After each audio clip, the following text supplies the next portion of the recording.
Good evening. Thank you for coming out tonight. And greetings to our live virtual audience watching on Zoom, whatever time of day or night it might be in your neck of the woods. I'm Mark Tomelko, Communications Director at the Center for Decision Research at the University of Chicago Booth School of Business. On behalf of the co-sponsors of tonight's event, WBEZ Chicago, the Center for Decision Research, and Mindworks, welcome to our conversation with Richard Thaler and Greta Johnsen. A few quick introductory notes before we turn things over to Richard and Greta. First, at the conclusion of the event, we'll announce one lucky winner, 2 tickets to a live taping of WBEZ's show, Wait, Don't Tell Me. You need to be in attendance to claim your prize, so please stay seated at the end for a moment and we'll announce the winner. Programs like tonight are made possible in part by folks just like you. WBEZ is grateful for its generous community of listeners who help sustain Chicago Public Media's mission, providing in-depth, original reporting and programming that have the power to inform, engage, and improve the lives of people in our communities. You can become a member at wbez.org/donate. The Center for Decision Research at Chicago Booth has been around since 1977 and owes much of its growth and visibility to Richard Thaler, who served as the faculty director for nearly 20 years. The center's work operates on 3 main fronts. We conduct world-class behavioral science research, we mentor the next generation of scholars and practitioners, and we serve as an intellectual hub for behavioral science, including, I want to note, our free public lecture series, Think Better, which returns next year with Yale's Laurie Santos and Harvard's Steven Pinker. To learn more, you can sign up for our newsletter at chicagobooth.edu/CDR. The center's new public space, Mindworks, continues and expands this work. Conceived by faculty at the CDR and made possible by generous philanthropic support from PIMCO, Mindworks is the world's first lab and discovery center dedicated to behavioral science. Located right across from the Art Institute, Mindworks takes the findings, applications, and research of behavioral science out of the ivory tower and into the everyday world where people live, work, and play. Mindworks is free and open to everyone and is fast becoming one of Chicago's can't-miss destinations. In the 10 months we've been open, we've welcomed more than 10,000 visitors from around the world. That includes 6 continents, so if you have guests visiting this summer from Antarctica, 224 South Michigan. At Mindworks, we are growing and expanding the participant pool for behavioral science research to create robust, replicable data. And we're also giving people aha moments as they learn how to apply insights from behavioral science to better understand and improve their lives and communities. We hope you'll share this space with your networks and invite them to help make science happen. You can learn more at our website, mindworkschicago.org. Now, I'm honored to introduce tonight's speakers, 2 of Chicago's most influential voices. Greta Johnsen is the host of the WBEZ podcast, Nerdette. According to the website Listen Notes, Nerdette is globally ranked in the top 0.1% of all podcasts. Next year, the show will celebrate its 10th anniversary. As the host of Nerdette, as well as live events like tonight's, Greta has interviewed a wide range of luminaries, including Tom Hanks, Margaret Atwood, Neil deGrasse Tyson, Lizzo, before she blew up, Fran Lebowitz, just to name a few. Richard Thaler, when he's not graciously offering his time to talk with audiences like ours, moonlights as the Charles R. Walgreen Distinguished Service Professor of Behavioral Science and Economics at the University of Chicago Booth School of Business. He is the 2017 recipient of the Nobel Prize in Economics for his contributions to the field of behavioral economics. His most recent book, Nudge, the final edition, has sold more than 2 million copies. The list of Richard's accomplishments, as well as the profound impact his ideas continue to have on policy and individual lives, is far too large to detail here. So, without further ado, please help me welcome Richard Thaler and Greta Johnsen.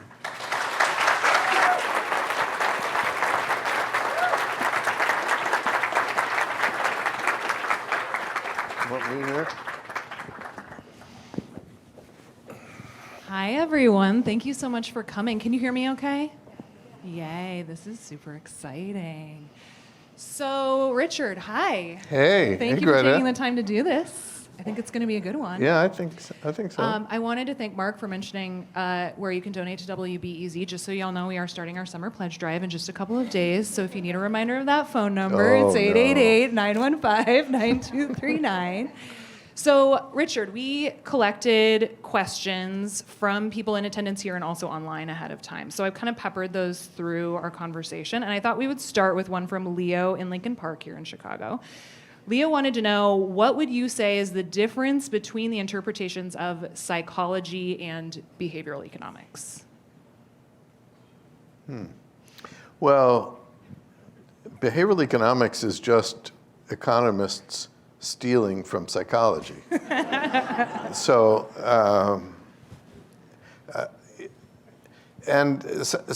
the difference is behavioral economics involves markets. That's what defines economics. And psychology involves people. And for, a long time, economists had left the people out. And when I was in Stockholm for that prize, I had to give a toast, and I said that I was responsible for discovering humans in a place they had not been seen before, which was the economy. And can you unpack that a little bit? Because I think, in a lot of ways it comes down to traditional economics kind of prized this extremely rational entity as the person making these decisions, but it ends up being a lot more complicated than that. Yeah, and economists kind of knew that. So economists are fond of making fun of their spouses and students and deans and everybody, basically. And they think all of those people are numbskulls. But the agents, you see, economists don't use the word person. It's an agent. And so the agents in the economy now, those people, they are smart. And in fact, they are as smart as the smartest economist, or possibly even as smart as the smartest economist thinks he is. And so bringing in some real people, we don't think that people are dumb. We just think they're human. And we think the world is hard. Yeah, the world is hard. Here we are, right? So can you talk a little bit about the idea of choice architecture? Sure. So when we're making decisions of any kind, it's always in some environment. We were sitting in a conference room, serving as the green room for this event, and we got up to leave, and there's a handle that cries out, "Pull me." In fact, the name of that kind of handle is a pull. Right. Yeah, it's, right? You have to hold it. And we both well, you pulled did. it. Oh, yeah. So, well, you watched me do it. I did watch you do it. I knew. So, right, that's architecture meets choice architecture. Yes, that's perfect. And actually, our old building in London was full of these gigantic poles that you had to push. And we've left that building now, but my contribution was to get them to add push signs. So, and my mantra is, if you want to help people do something, make it easy. Yes. Make it easy. That's my 3-word answer to almost every question. So if you want people to push a door that has a big thing like that on it, at least put a sign. It would be better to have a push, but, and there are lots of ways of making life easier, and people just don't think about it. So I'm curious, so essentially what you're describing is a nudge. Making it easy is that, helpful nudge towards pushing the door when it needs to be pushed or pulling the door when it needs to be pulled, even though the handle may look weird in either sense. Can you talk a little bit about the difference then between a nudge and something that is just common sense? Like I think about, brakes in a car or something. Like you wouldn't call that a nudge, right? That's just a thing that cars should have to be able to exist in the world. Yeah, so no, the brake is just a tool. But, modern cars now beep at you if you get too close to somebody else on the road. That did happen to me on my way here, actually. Yeah. And some cars will even brake automatically. But the beep is a nudge.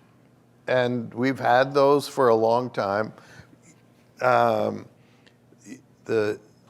Many people in this room won't remember that there was a time when cars didn't have seatbelts. And that you had to nudge them to use it. And there was lots of experimentation with how best to do that. There were seatbelts that automatically strangled you as you got into the car. So that wasn't such a good method. And what we've settled on is you have to do it, but if you don't, it beeps at you in an annoying way. And that's probably pretty good, right? We're always aiming for some happy medium. And, you can think about the various ways we've all dealt with COVID over the last 2 years. Mm-hmm. And there are, Shanghai, people were locked in their homes for 2 months. That's one extreme. There are some states where you're required to have a rave every night, and that's another extreme. And we're trying to reach some happy medium in all these things. So I was trying to think of an example of like a nudge that I might give myself in my daily life. And the one I thought of, which I'm curious if you think it counts, is so I am learning how to play the ukulele. I got one just a couple months ago now. And my friend who went to the guitar store with me was like, you got to leave it out. Because if you leave it out in some place where you can see it when you're sitting on the couch and you want to watch TV, you're that much more likely to pick up the ukulele and play it, even if it's for 5 or 10 minutes, than to, if you have to like dig it out of your closet or whatever. Does that count? Yeah, sure, because it's the opposite of things we all know, that we don't leave bags of candy around if we're trying to lose a little weight, or if somebody's trying to quit drinking, they get all the booze out of the house. So you don't want reminders of the temptations of stuff you want to do less of. And you do want reminders of things that you want to do more of. So yes, I think that counts. I love that. So what about in your own life? Have you found yourself nudging yourself in certain directions? But not very successfully. So, I will say early in my career, I learned that the life of an academic, the great thing is freedom. You almost never have to do anything other than teach your class. They really do expect you to show up there, and assign grades and things like that. But nobody's telling you which papers to write or how to go about it. And one thing I learned is submit a paper to a conference that's going to be 9 months from now. And then at some point you're going to panic and think, oh my God, I've got to present this paper. I better get to work.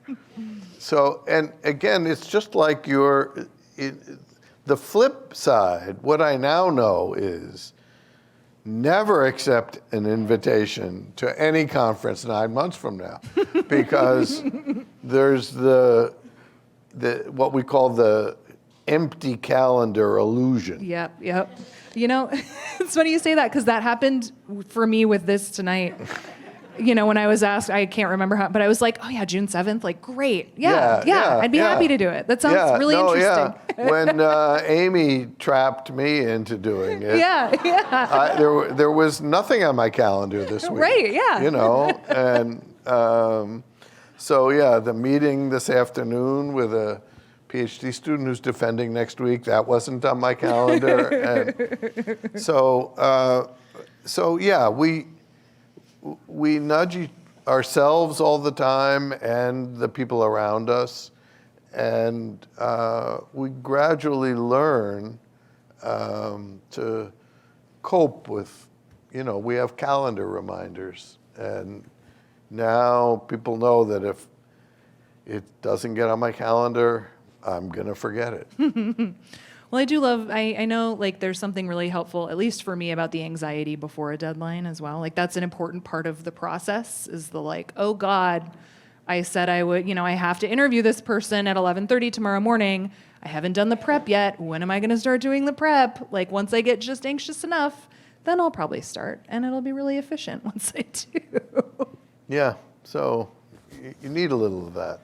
Yeah, so can you talk a little bit about the idea between nudging for good and nudging for evil? Because theoretically, there's potential for both in this structure, right? So, this is sort of a continuation of the theme that we've been just talking about, that it's the same idea, putting the ukulele out, but not the candy. So all the tools can be used for good or evil. There's a figure in the new and final edition of Nudge. The publishers fought me tooth and nail. They didn't like this idea of the final edition. I think it's funny, but it is the final edition.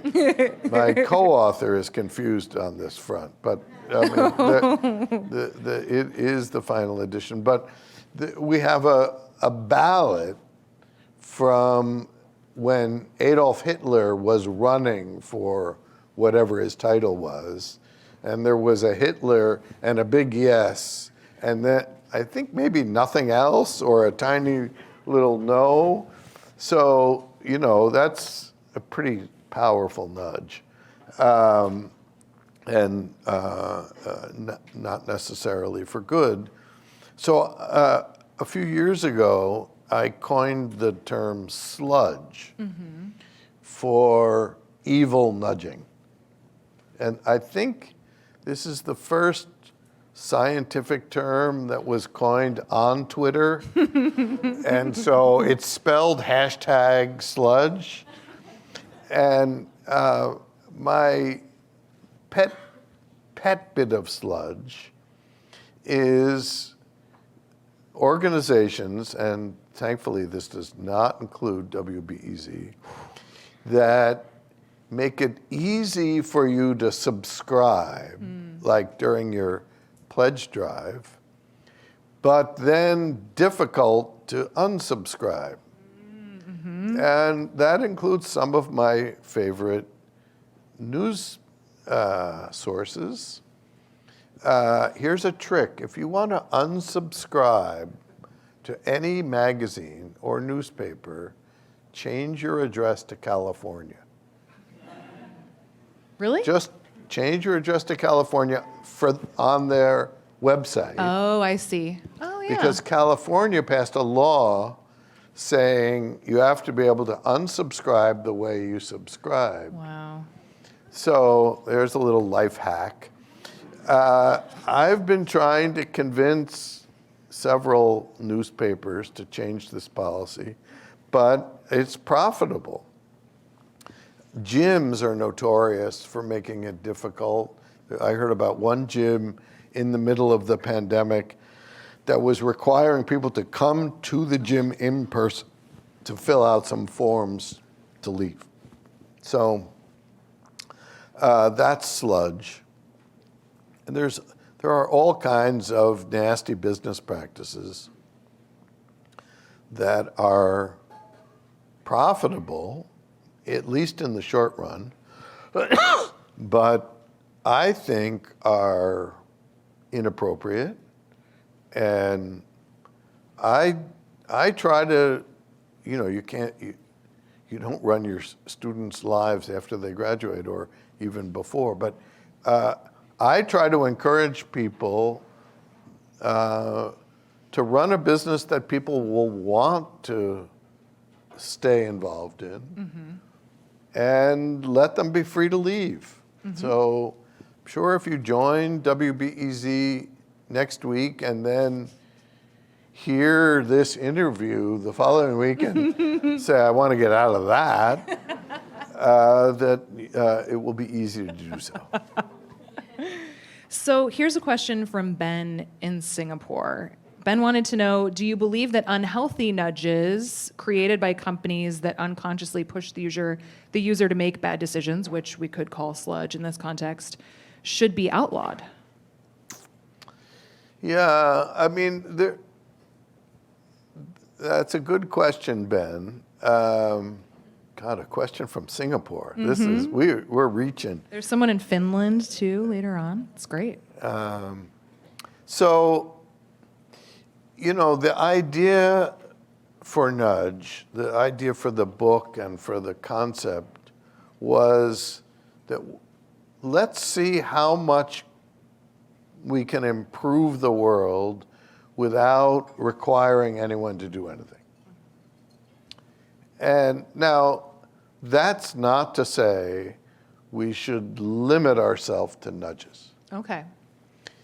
And so, for example, climate change, I think we need a carbon tax, a big one. I don't think and it has to be global. I don't think there's any hope of solving that crisis unless people see the right prices. So I'm still an economist. Here, if you're going to ban something, so what counts? So there is the notorious Cinnabon. Yes, I'm familiar. Now, I believe a Cinnabon is 900 calories, which is like, what, a third of your recommended daily Well, that's intake. fine. If you have it for breakfast, you still have lunch and dinner then, Right, there you go. So, Yeah, 3 a day. yeah, that is all the food groups, right? Cinnamon, Yeah. sugar. A lot of spinach in there for sure. So they famously pump out the aroma into the airport when people walk by. So that's marginal. Yeah, is that a nudge or is that sludge? Well, I'll let somebody else decide. But, let's suppose that somebody has a pizza shop with a wood-burning oven and there's all kinds of great smells coming out and we want to say that's illegal. If there's a place playing music, do we, like the Grant Park Music Festival that Amy loves, you can hear it from somewhere else in the park. That's not bothering anybody. It might nudge them to come over. I think that's fine. So there are no hard and fast rules of where we should draw the lines. But I try to say, let's see how far we can get with no mandates and no bans. And when you say no mandates, you're talking about not, the idea is to not force people, but also not to make corporations or businesses or governments have to do anything either. Well, I mean, In the context of a nudge. yeah. So look, if we think about automobiles, there are lots of safety requirements that have been legislated. Yeah. And for example, all new cars now have a rear camera. Now that saves the lives of maybe 100 kids a year, and it makes cars all a little more expensive. So, some people will say people should make up their own mind about whether they want a camera as an accessory. I think it's fair to say people shouldn't make up their own mind about running over kids. So, but, I don't know where to stop. Cass, my co-author of Nudge, served in the first years of the Obama administration as the head of the Office of Information and Regulatory Affairs.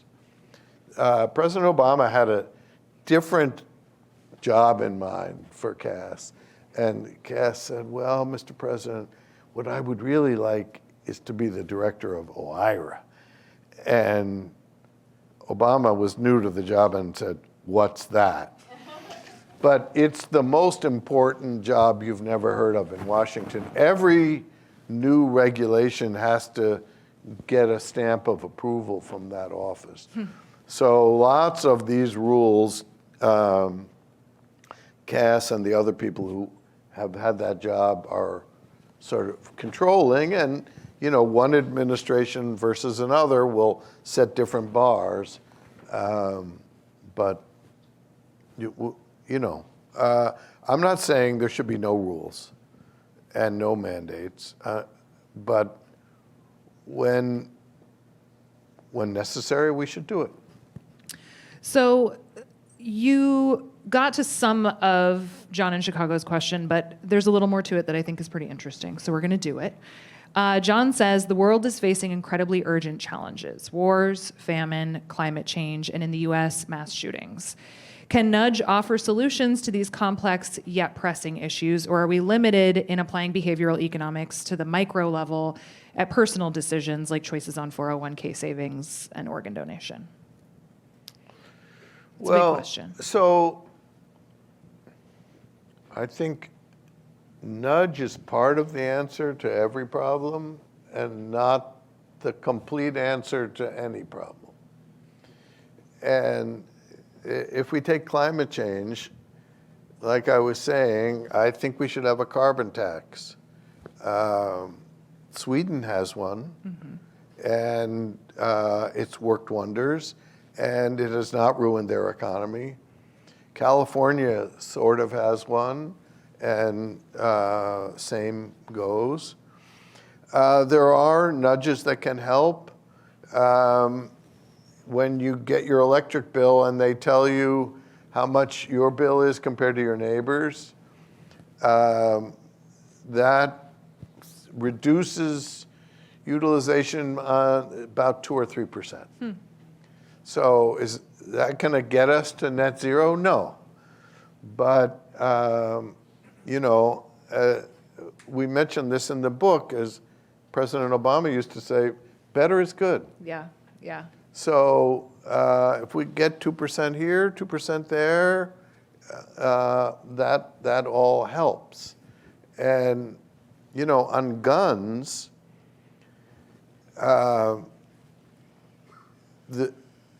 look, I think there's no place in our society for these automatic weapons.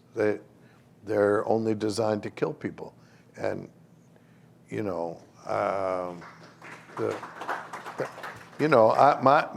my interpretation, I'm not the constitutional lawyer in the team, but my interpretation of the Constitution is the right to bear muskets. And I'd say anybody who wants a musket, Can have a musket. can have a musket. And I think you should be free to carry a musket, They're probably pretty heavy, huh? I think they're heavy, and I think they're not. It's hard, right? I mean, now I don't think you should be able to hit people with it, but so that's not nudging. That's saying there, and you're not allowed to have a tank. You're not allowed to have chemical weapons. There are lots of things you're just not allowed to have. And I think the kind of weapons that are used in these mass shootings should just be illegal, as they are in many other countries. But there are nudge kind of solutions for people who want to have a gun in the house. First thing, when somebody says they want to have a gun in their house because they want to be safe, the thing I remind them is most likely use of that gun is somebody in your household commits suicide. Mm-hmm. There are way more suicides than homicides. And gun is the most successful. Lots of people try to commit suicide and fail, fortunately. But if you point a gun at your head, you're likely to be successful. If somebody insists on having a gun in their house, it must be locked. And so many people have died by finding a gun lying around, So I think you can,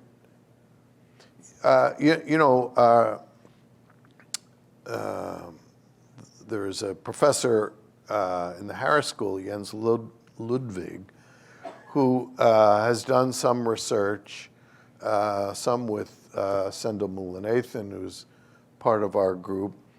And many crimes are committed in sort of a brief moment of rage.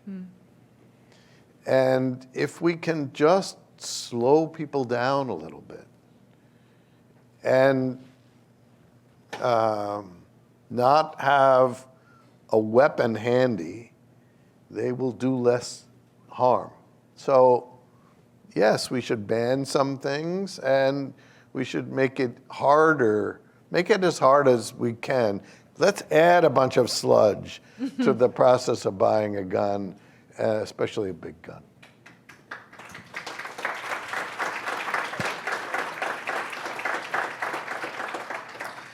So you mentioned your book, Nudge. What do you call the original edition?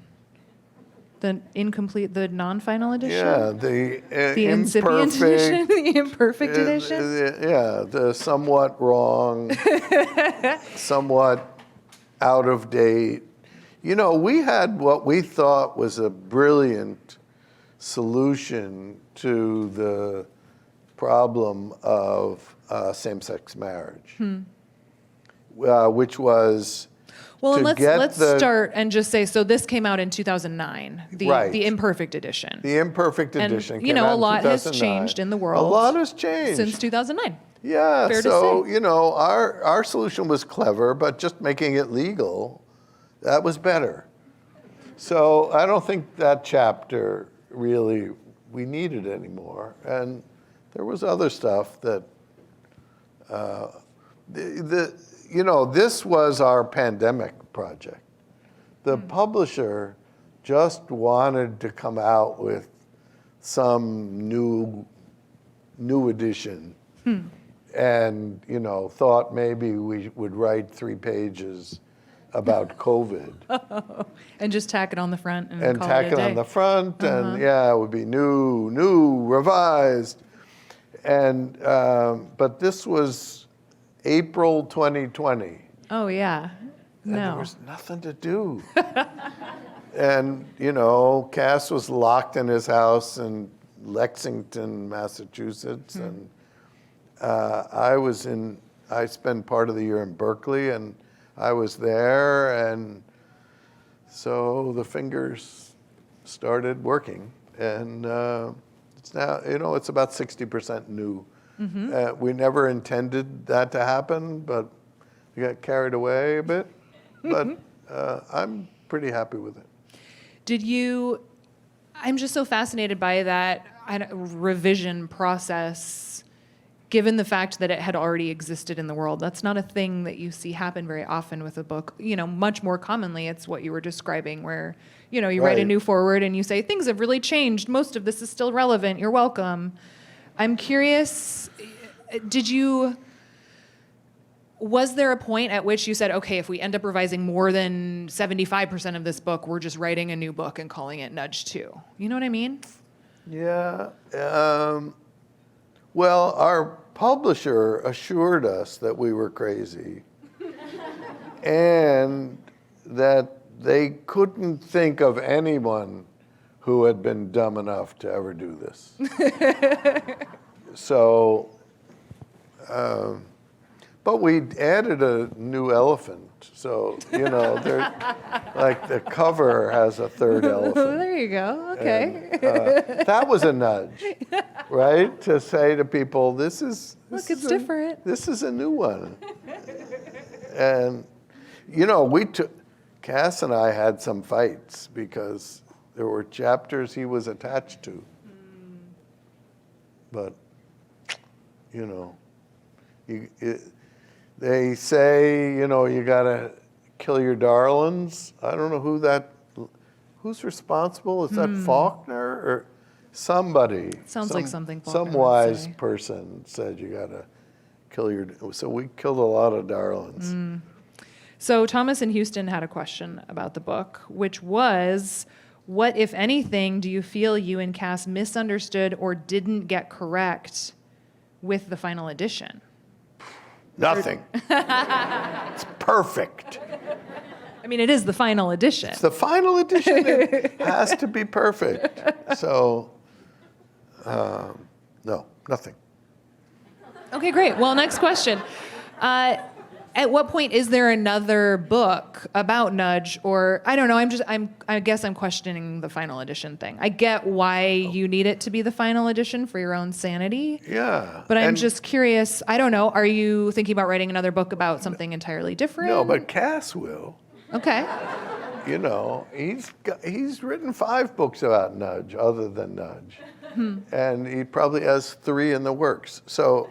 There will be other Sunstein books, but there will not be another Thaler book that has the word nudge in the title. Okay, that's a very specific promise. Yeah, and you can hold me to it. And I believe you. Yeah, okay. Let's see. You talked a little bit about behavioral science in the policymaker space, at least a little bit in terms of what Cass was doing with the Obama administration. But I think the nudge unit is fascinating. Can you tell us a little about that? Well,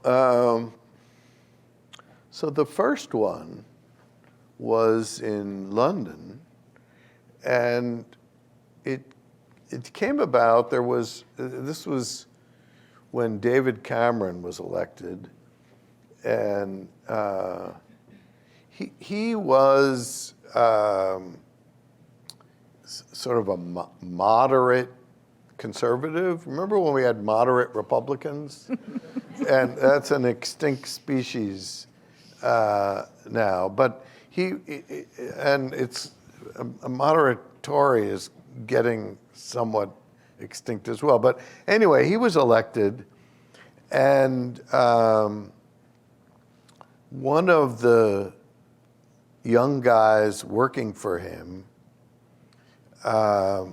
had read Nudge and had bought like all 10 copies that were sent by the publisher to London and piled them up on a desk in the Conservative Party headquarters. And Cameron picked one up, like the ukulele. And just like that. Just like that. So they put in their manifesto which is like a party platform, that if they were elected, they would apply behavioral science principles to public policy. And I figured, yeah, that's like the party platforms here that nobody ever looks at again. But a week after they were elected, I get this call, okay, so we're doing this thing. And of course, nobody had any idea how to do that or what to do. But they found a perfect guy to run it, a guy called David Halpern, who was a social psychologist and a professor at Cambridge, but who had worked for Tony Blair, so kind of knew his way around London and Westminster. And it started out, it was 5 or 6 people. And I flew over there a couple times, and we would go around talking to various ministers and say, what's your biggest problem? And then try to think of whether there was some way to help a little, and if so, whether there was a way to test. One famous example was we met a guy whose job it was to collect money from people who owed on their taxes. And he said, that's what his job is. Can we help? And we said, well, what do you do? And we said, we send them a letter. So, can we see the letter? So they showed us the letter. We said, yeah, it's possible. There would be a way to write a better letter. And so they ended up running experiments with lots of different phrasing. And the winning formulation, they didn't try everything, but the one that worked best was, you are in the minority of people who have not paid their taxes on time. 90% of all taxpayers pay their taxes on time. You're in the minority. And taxes in Chicago, where you live, are being used to Grant Park and what have you. And that speeded up tax payments within the first 6 weeks. I don't remember by how much, but that's free money, right? You send out exactly this. The letter doesn't cost any more to send, same postage. And so there are now, they have 200 employees. There are 400 of these units around the world. The last time somebody counted, there's one in Chicago that Bloomberg helps pay for. And I could spend all of my time going around from nudge unit to nudge unit, but I've kicked them all out of the nest. That's funny, because that language around tax collection kind of sounds a lot like what we do in our fundraising drives. Yeah, and I think that there would be a way to improve those fundraising drives.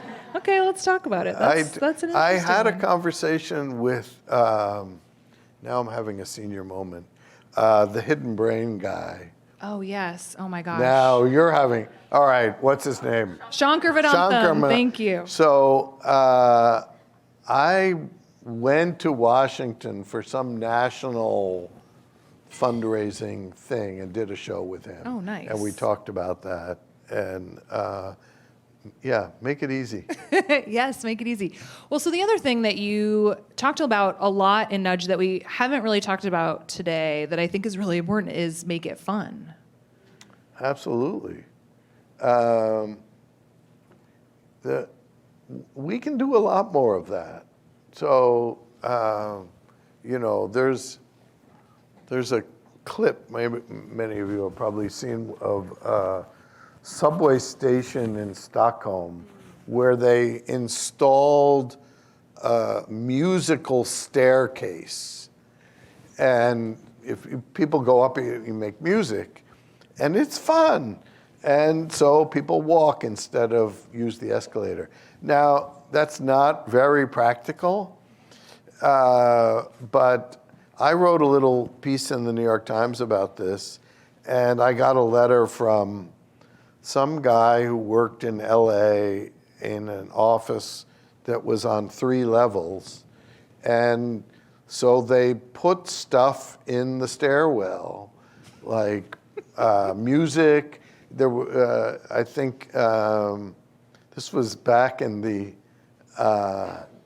what was it? Before the iPhone, the iPod. Yeah. They put an iPod in the stairwell. Everybody got to nominate 2 songs. And they put places where you could draw stuff, and people used the stairs more often. So yeah, we can, and this has great application to kids. There's lots of things in school that we could improve the educational process just by making it more fun.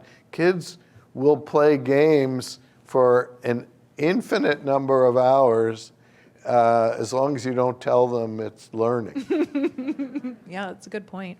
Can you talk a little bit about how Mindworks fits into that? Because it seems like, I mean, that's kind of the whole point of that situation also, right? Is to get people to participate in these different experiments by tricking them into thinking they're games, which they are.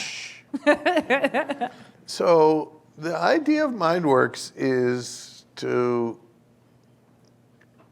show people that the stuff we study applies to them. And for years, the course I've taught on managerial decision making, I begin by, well, now we do a survey online before the class starts, and show the class, look, here's a question, here's the right answer, here's what subjects in the experiments do, and here's what you do. And it's the same. And so in Mindworks, you get to participate in a few studies, and the same stuff works on you. And it's fun. So, and then while you're there, if you want to be a subject in an experiment, that's fun too. How many people in this room are familiar with Mindworks?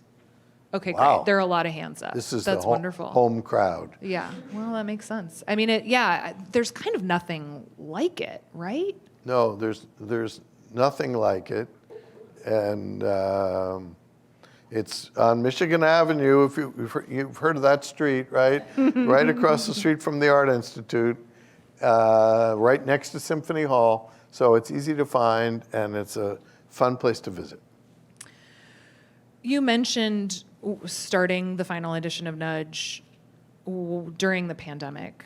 Do you think the pandemic changed how you think about nudging at all? I mean, I think about how much decision fatigue I've experienced when it comes to risk mitigation over the last 2 years and some change, and I was wondering if that has kind of reframed anything for you, just given what we've all been through. Well, I don't know. The thing I've been thinking about more recently about the pandemic is how much life is going to be different because we were all forced to experiment. Some more than others. So lots of people moved. Right.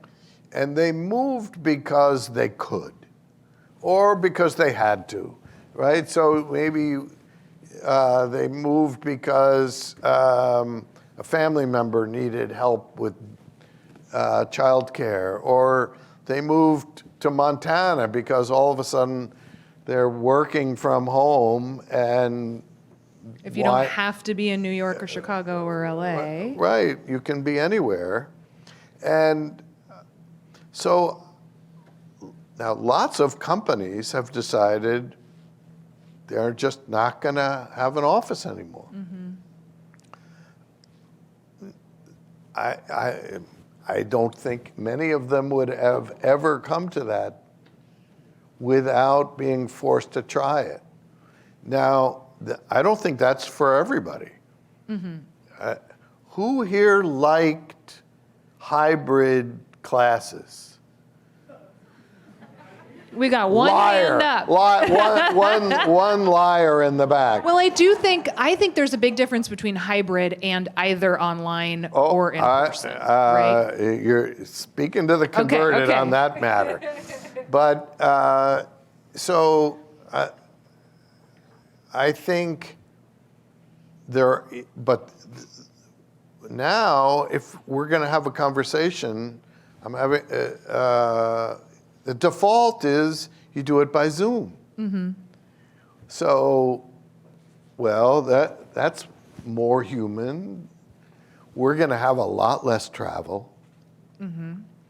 That's good, right? Climate change. I mean, people would think nothing of flying across the country for a 1-hour meeting because it was an important client and you had to show that you cared. Well, I think we all realize now those meetings are just stupid. But personally, I hope and pray that at the University of Chicago in Booth, we are 100% back to normal because part of the magic of being a faculty member there is it's a very intense, alive environment. And if I have some question about almost any topic, I can just walk down the hall and get an answer. And if people are all back home in their offices, and their home offices, that's my main research method is out the window.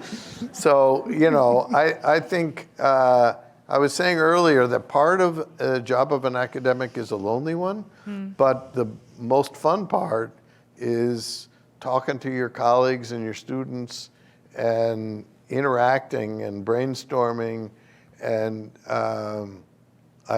let's hope that we're back to that in September. Well, it's true. There is such a magic to that unstructured time, too. You know, it's often not even in a meeting where you end up having absolutely. the moment that so-called really gets you water thinking. cooler moments. Right. Those are important. Yeah. I really don't miss going into the office, I have to say. I find it really nice to work from home most of the time. And it's clear we're going to have, there are lots of jobs that people can do better from home, and commuting in Chicago is no fun, and it's gotten a lot worse. That was the one thing that improved during the pandemic is traffic. So I wonder whether we need something less life-threatening than the pandemic to just force us to try new things. And I think it's great that some people will be able to have a job and not leave home. I think there are great opportunities for getting some people back into the labor force, especially mothers of young children who are often would like to work part-time, and the business community has not been very imaginative in figuring out how to make that happen. And maybe this will shake that up a little bit. So yeah, what do you think of a 40-hour work week? Can we get rid of that? You know, there's a great line by a former prime minister of Israel. And they have a 5.5-day work week. Oof. And he said, was asked once, what do you think about a 5-day work week? And he said, slowly, slowly, let's get up to 4. So. Okay, fair enough. So we have just a couple minutes left. I want to get to a couple of audience questions. One is from Chris in Edgewater here in Chicago. Chris said, I loved your cameo in The Big Short. Do you have any plans to return to the silver screen? And who, between you and Selena Gomez, is the better card player? It's a 2-part question. Okay, so Adam McKay, I don't know where you are, that was your best movie, I think you need me. He hasn't called, As to card play, I can testify that Selena Gomez did not know the rules of blackjack. Oh, wow. And the way I know that is in the script, which our little scene bears no real resemblance to. But in the script, she gets dealt 21, which wins.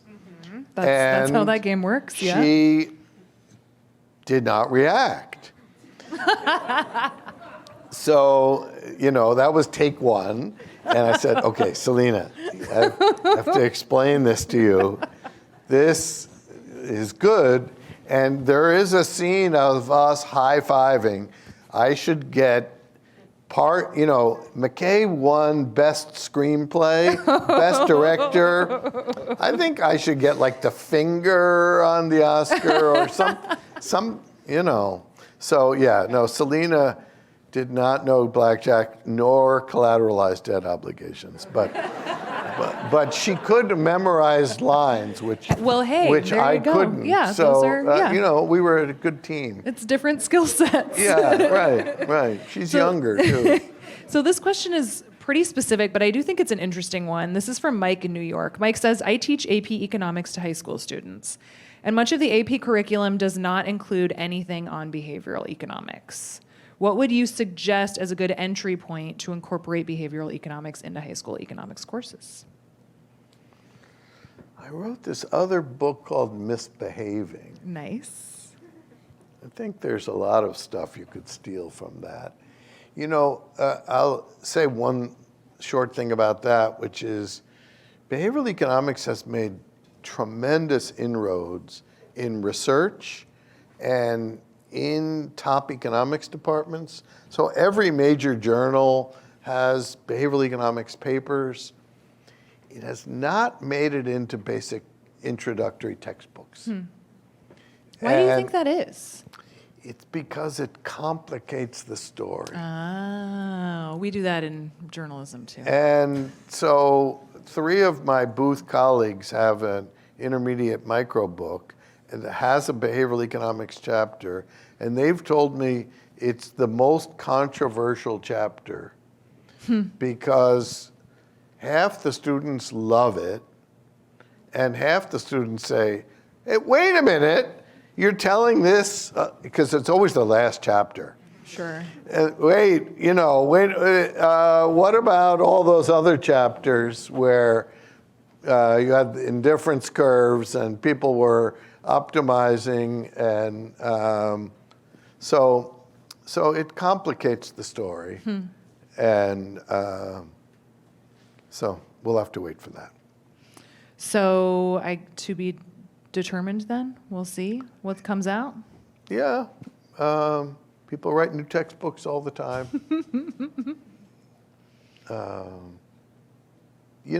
I think the way I used to teach the basic micro class early on, and the way I taught it was, look, this is a theory of how you should behave, and this is what people do. And, you know, in my decision-making class, I have this list of rules that people should follow. And one is ignore sunk costs, but assume no one else does. And that's the way I teach economics. Well, Richard, thank you very much for taking the time, and thanks to all of you for coming this evening. This was great.